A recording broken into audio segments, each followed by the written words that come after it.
Jesus saúde vocês com a paz do Senhor. Amém? Amém. Amém, igreja amada? Pode tomar seu lugar nessa noite, sente-se à vontade na casa do Senhor.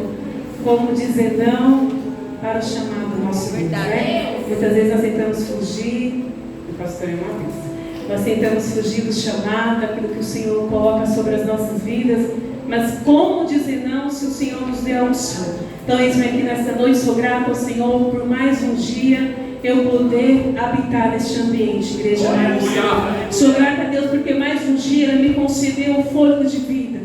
Hoje pela manhã eu me encontrei muito contente. Com o que, missionária? Com os afazeres da minha casa. Com tudo que eu tinha que fazer, eu sabia que eu tinha que preparar uma palavra ao coração da igreja. Nessa noite eu me encontrei grata. De repente chegou uma mensagem no WhatsApp: estou orando para que você ganhe uma casa. Eu falei, meu Deus, hoje a minha gratidão não é por bens materiais, mas a minha gratidão no dia de hoje é por poder andar, louvar, glorificar, sentir, cheirar, sentar, deitar. Hoje a minha gratidão, Senhor, é de poder estar viva e contemplando as tuas misericórdias sobre a minha vida. Hoje eu me encontrava grata, igreja amada do Senhor, porque nós temos mania, o ser humano tem essa mania de achar que temos que ser grato ao Senhor somente quando tudo vai bem, quando eu tenho dinheiro no meu app, ou quando eu tenho um carro muito bom, ou quando eu me encontro numa porta muito grande e eficaz. Não, temos que ser gratos ao Senhor pelo fôlego de vida que Ele nos concede.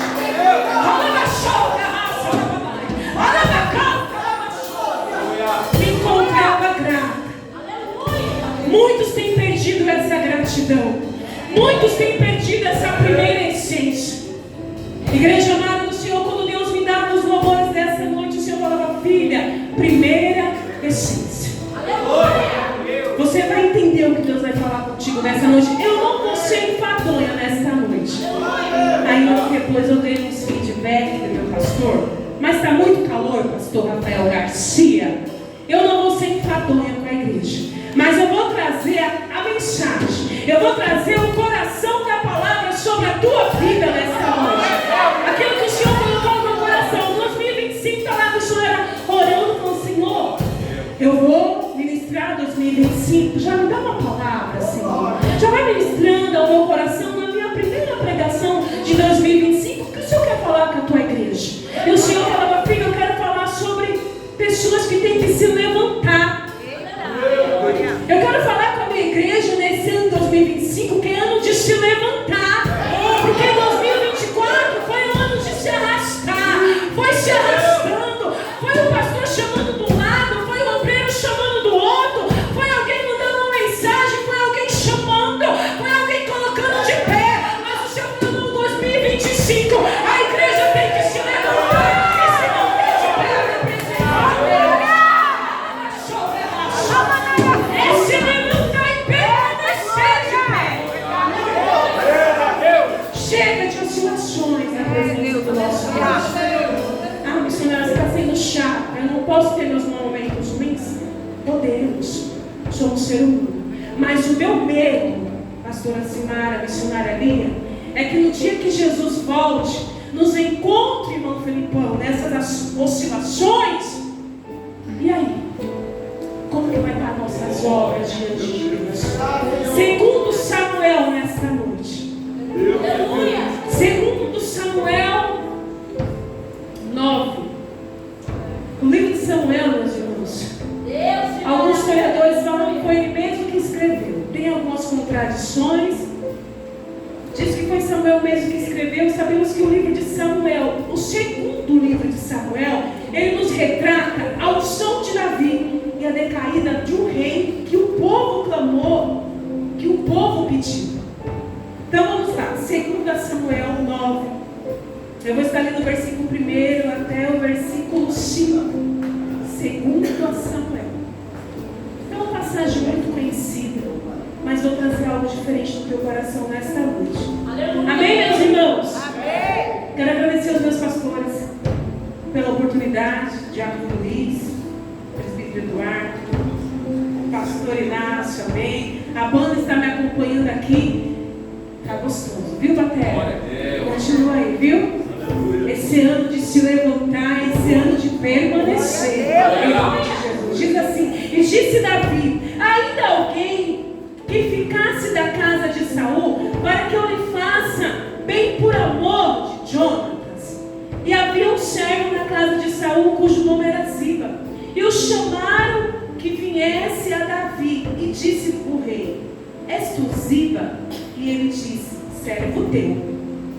E disse o rei: ainda algum da casa de Saul, para que eu use de beneficência de Deus?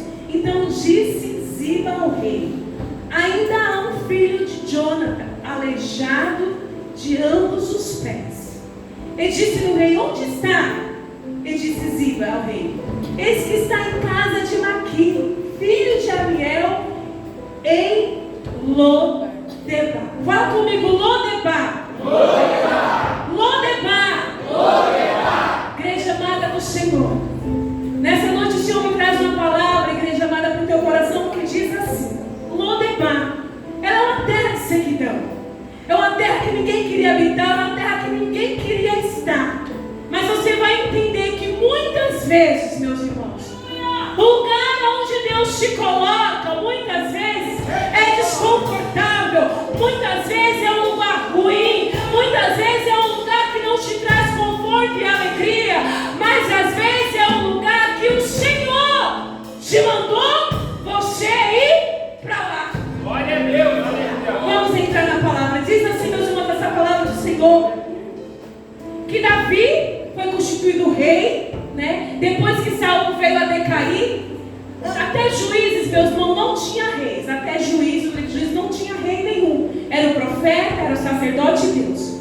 Só que o povo de Israel começou a ver que todas as nações começaram a pedir, tinha um rei. Então o povo de Israel também falou: nós queremos um rei. E vai até o sacerdote Samuel e fala: sacerdote Samuel, nós queremos também um rei.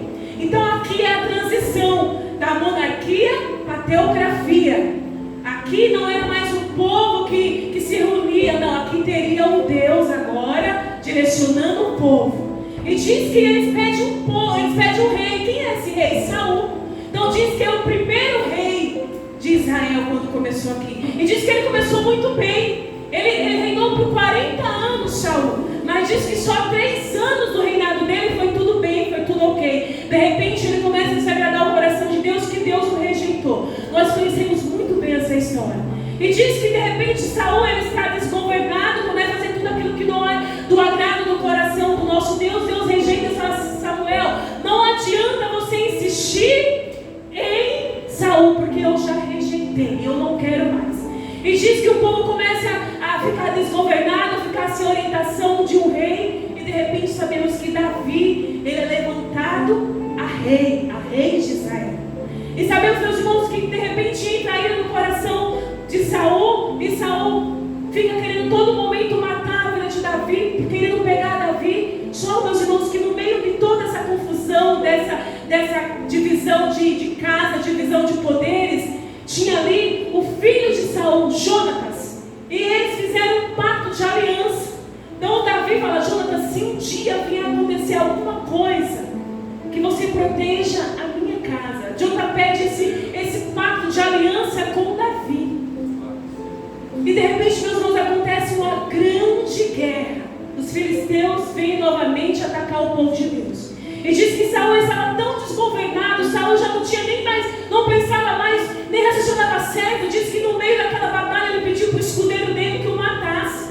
E o escudeiro falou: não vou matar. Imagina eu matar. E diz que ele ali sem governo, que eu falo: meu Deus, quão terrível é, meus irmãos, quando nós estamos sem a presença do nosso Deus.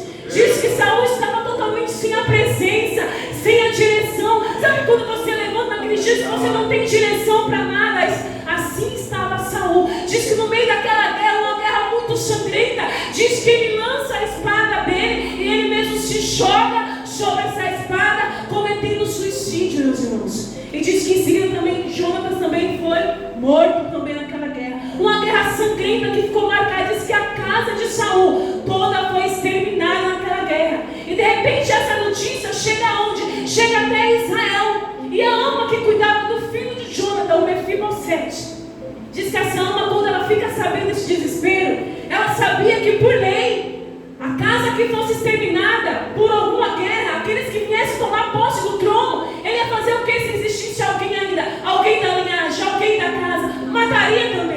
naquele momento que ela fez, ela tentou proteger Mefibosete, aquela criança. Ele tinha 5 anos de idade quando ele foi levado até a terra de Lo-debar.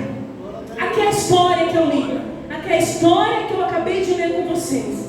Meus irmãos, agora eu quero trazer algo para vocês. Eu olhando e lendo e ouvindo muitas pregações, meus irmãos, se você coloca para ver, muitos falam que aquela ama fez de propósito. Não, ela não fez de propósito. Ela queria somente ali defender e cuidar daquele que seria da linhagem do rei e do príncipe. E diz que ela corre e ela leva, quando ela está correndo, levando aquele menino no meio daquela confusão toda, ele cai e ele quebra os 2 pés, ele fica aleijado de ambos os pés. Então, meus irmãos, ele chega até Lo-debar, ele chega até lá, nessa situação, aleijado de ambos os pés. E eu quero trazer para você nesta noite, meus irmãos, quando nós viemos falar de Lo-debar, a primeira impressão que veio que Lo-debar é terra de sequidão, Lo-debar é terra que ninguém habita, e a primeira impressão que fica em você é susto, é medo. Eu não vou querer habitar num lugar desse, eu não quero habitar numa terra dessa. A primeira impressão que Lo-debar te passa, que é um lugar horrível de se habitar. Mas, meus irmãos, você concorda que quando Mefibosete ele chega até lá, se fosse um propósito de Satanás de matar Mefibosete, Lo-debar, ele não tinha ficado vivo até o dia que ele foi trazido novamente para Israel. Meus irmãos, quando ele chegou em Lo-debar, ali era o esconderijo de Deus para a vida dele. Quando ele entra em Lo-debar, ali foi Jesus, o próprio Deus, tirando ele de Jerusalém e levando ele para Lo-debar. Muitas vezes nós não queremos sair de Jerusalém porque Jerusalém é muito bom, tem hora forte, Jerusalém me traz status. Não, vamos para Lo-debar um pouquinho, porque lá é esconderijo de Deus.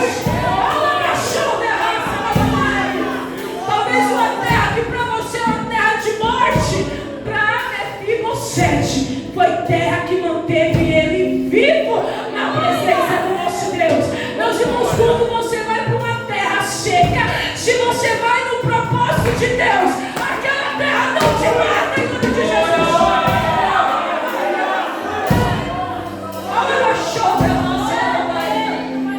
Mas o meu ambiente de trabalho é ruim.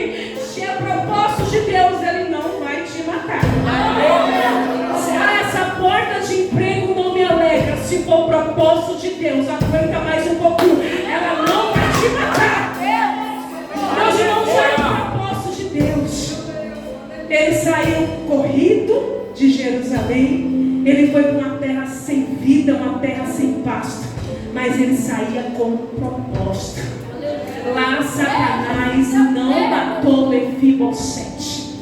Meus irmãos, é melhor eu ficar escondido em Lo-debar do que ficar morto vivo em Jerusalém. Mas hoje em dia muitos só querem o Jerusalém. Hoje em dia muitos só querem ficar em Jerusalém. Não, vamos esconder-se um pouquinho na terra que tem propósito de Deus para a tua vida.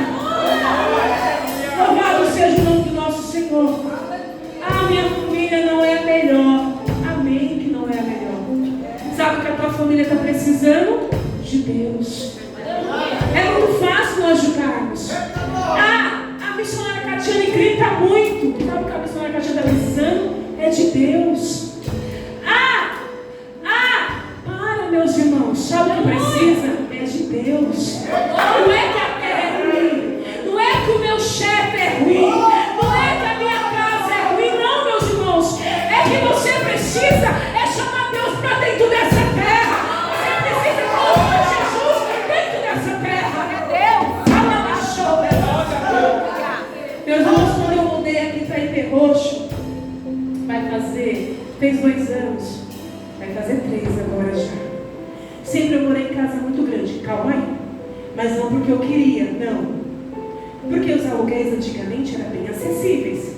E só dava sorte de encontrar casa grande. Amém. Só que quando eu vim morar aqui, é pequeno, né, pastor Inácio? Pastor Inácio está acostumado. Quantos anos o pastor mora lá já no apartamento? Uns 10 anos? 8 anos. Meus irmãos, quando eu cheguei para morar num lugar pequeno, mas eu estranhei tanto, meus irmãos. Não era reclamando, mas eu bati em tudo. Com 2 crianças pequenas. Eu falei para a pastora Silmara assim, pastora, a minha cozinha é pequenininha. Não pode entrar todo mundo, tem que entrar um de cada vez. E aquilo estava me... Sabe, aquilo... Ai, Jesus. Aí um dia eu entrei no box. Um dia eu fui passar uma joletinha aqui. Na hora que eu fiz assim, rasgou a minha perna.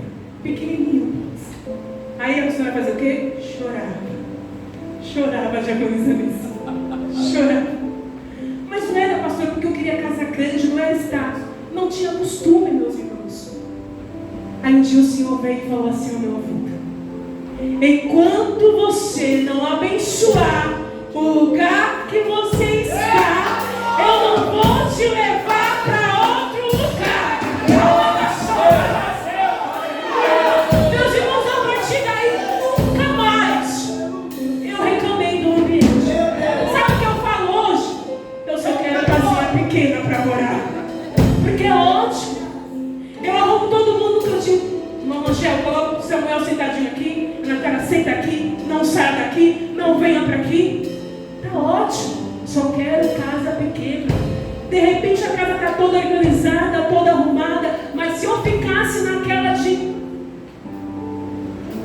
Meus irmãos, quem abençoa o lugar que nós estamos somos nós.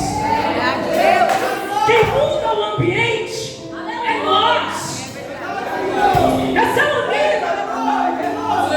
mania de achar que quem muda o ambiente onde você está é o teu vizinho, não. Quem muda o ambiente onde você está é você mesmo, igreja. É a tua boca, é as tuas palavras. Meu casamento não vai bem.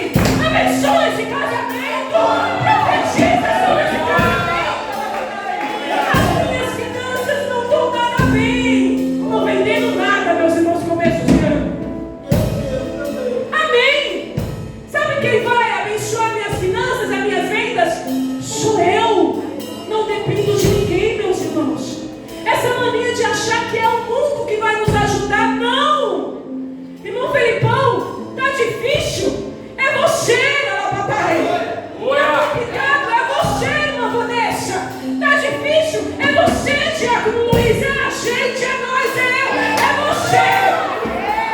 Mudando o ambiente. Somos nós que mudamos o ambiente. Ele não foi para mim, irmão. Ele foi para mim porque tinha um propósito de Deus. Tinha um propósito para mim de Miqueias 7. E diz, meus irmãos, que chega um dia que Davi, ele lembra da aliança que fez com Jonatas. Olha a importância de você saber com quem você faz as suas alianças. Ele lembrou da aliança que ele tinha feito com Jonatas. E ele rapidamente lembra. Imagina ele lembrando, porque meu Deus, acho que passaram muito tempo. Será que ainda existe alguém da casa de Saul que eu possa usar de bondade para com ele? E logo quando chama Ziba, Ziba fala: tem sim, ele está aleijado. Eu quero saber se ele está aleijado. Satanás, quando vem trazer, ele quer trazer teu defeito. Não. Jesus, quando quer ver a minha tua vida, ele traz as tuas qualidades. Chega de querer ver só defeito da igreja, defeito do povo, defeito do amigo. Chega disso. Chega de olhar em defeito. Deus está falando nos casamentos nesta noite. Chega de colocar defeito no teu casamento. Ah, se o meu casamento fosse aquele da irmã, seria melhor. Para com isso. É o teu casamento. Ora pelo teu casamento. Para de ver defeito aonde não tem. Para de ver defeito aonde não tem. Se Deus te deu esse princeso, tem que ser esse princeso agora. Né, pastora Silmara? Deus me deu meu princeso lá, ó.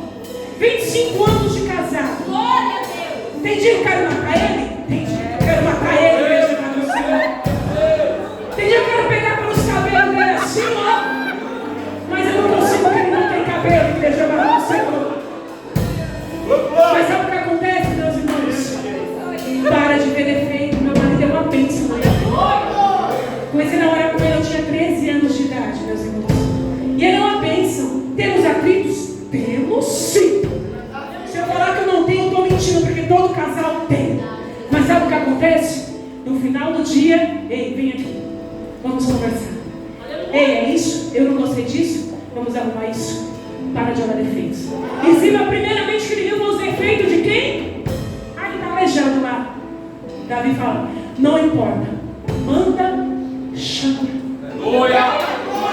Ai, esse lugar onde eu estou não está bom.